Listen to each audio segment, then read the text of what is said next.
السلام عليكم ورحمة الله تعالى وبركاته. سأوجدان بمانت السوق بكارها جبيا أهم بالبابها أيا لو لابي هبيراتي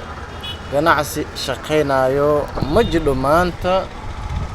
waxa weeye maanta mudaharaad ayaa ka jiro magaalada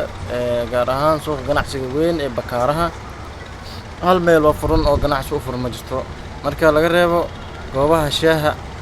lagu cabo maahine gebi ahaan albaabada weynka ee ganacsiga qayb ahaan shirkadaha albaabada ayaa la isugu laabay because waxaa laga soo horjeedaa canshuurta lagu soo rogay ganacsiga lacagaha liiri macna dawladda ay tiri canshuur ayaa laga rabaa marka waa u jeeda magaalada maanta waa taas waxa ganacsi aba yaraata kuma jiro cidlo waaye albaabada waa alwaalaaban yihiin ciddii ataa isku dayda inay furto waxaa weeyaan dhagaxa baa lagu dhufanaa albaabkiisa marka albaabada saas u jeedeen oo la xiran yihiin